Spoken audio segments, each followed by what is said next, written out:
Crystal Palace had a promising season, where some touted them for relegation, but they ended up having a season where they showed good tactics under Vieira and have made a team that is fun to watch. Here is Crystal Palace's ideal summer transfer window, including sales and purchases. Here are the sales Palace should make this summer. The first sale Palace should make is Christian Benteke. He has been replaced by Mateta and Edouard, and his contract is up next summer. Sell him for £5 million and get him off the books. The second sale Palace should make is Jack Butland. He has been decent for Palace, but his contract is up next summer, and they should move on for around £2 million. The third sale Palace should make is James Tomkins. He rarely gets playtime and his contract is up next summer, so try to get something of value for him and get £1 million. The fourth sale Palace should make is Luka Milivojevic. Similar to Tomkins, as he does not get consistent playtime, and I do not think he fits Vieira's system and culture, and should be moved on for £2 million. Here are the transfer needs Palace have this summer. The first need is a goalkeeper, the second need is a right back, the third need is a defensive midfielder, the fourth need is a Gallagher replacement, and the fifth need is a backup center back. Here are the transfers Palace should make this summer. The first transfer move Palace should make is a goalkeeper, with my choice being Sam Johnston, the 29-year-old English goalkeeper from West Brom. Guaita has been an incredible servant to the club, and Butland has not been horrible, but they need to bring in a new keeper that is Premier League proven, and Johnston is that keeper. In his one Premier League season, he showed promise of being a solid shot stopper and an overall pretty good keeper.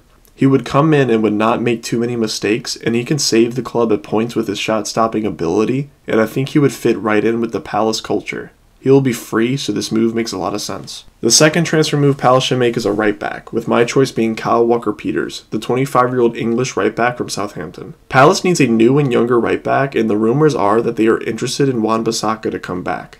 I disagree with the notion that they should bring him back, as they need an attacking fullback on one of the sides. Mitchell is an incredibly talented left back, but he brings no attacking production.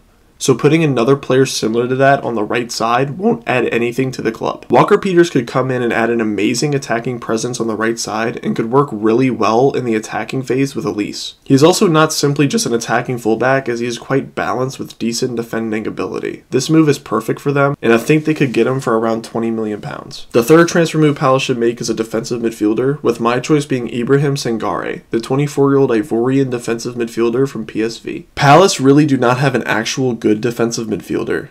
Will Hughes has been playing well in that position, but they do not have a pure DM that is actually that good.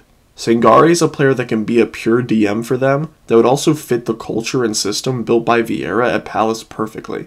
Vieira has a high pressing team that works extremely hard, and Sangare is one of the hardest working midfielders in Europe and is one of the best defensive midfielders as well.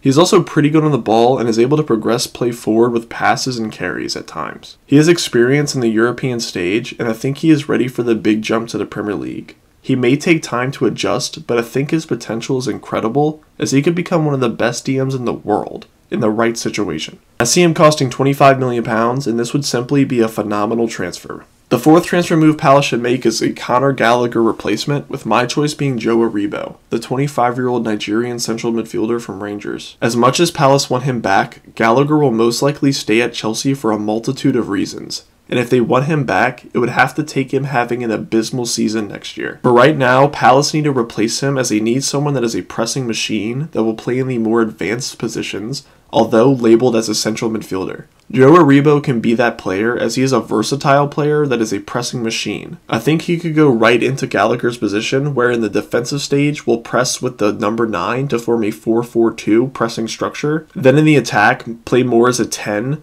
and influence the attack. He is a very creative player alongside his excellent pressing numbers and a solid finisher, as we have seen him play in the number 9 position at Rangers with Morelos' injury.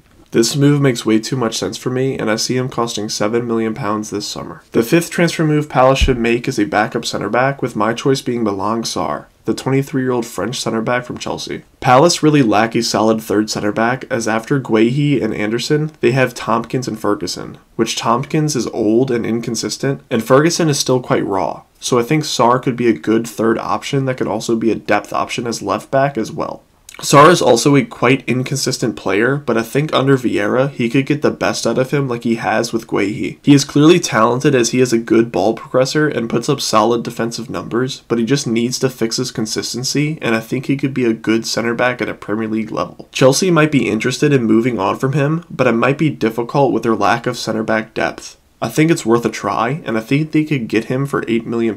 For a total summary, it would go as follows. Departures would include Benteke, Butland, Tomkins, and Milivojevic for a total of £10 million.